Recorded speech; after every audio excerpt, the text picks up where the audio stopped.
exceptionnel, 45 bateaux, 4 classes. Ça va être du grand spectacle.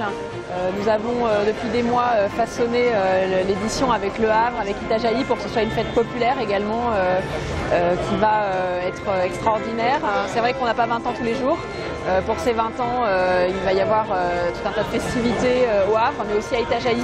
On a la chance d'avoir un partenaire arrivé qui cette année voit les choses en grand et qui va organiser une vraie fête populaire à l'arrivée. Donc je dirais par les marins, par la fête populaire et puis évidemment par l'engagement des partenaires qui continuent de travailler main dans la main pour construire l'événement et son positionnement. Je pense que le format d'une transat en double, c'est vraiment bien.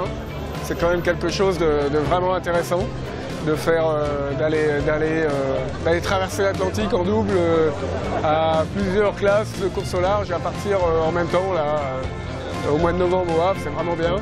Déjà c'est bien de changer de destination parce que ça permet au niveau météo d'étudier de nouveaux schémas.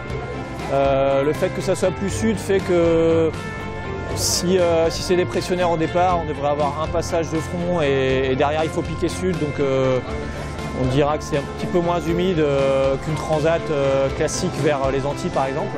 Ouais, ça va être un parcours assez complet et qui sera difficile jusqu'à la fin je pense. Pour moi elle fait partie des grandes classiques comme la Route du Rhum, le Vendée Globe et la Jacques Vabre.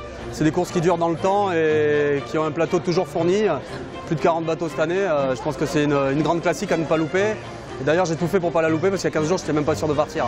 Ouais, c'est une course un peu judéo-chrétienne quelque part, il y a un côté un peu souffrance au début, les dépressions, les tempêtes de l'Atlantique Nord et puis la délivrance enfin, l'Alizé et le Brésil, la fête.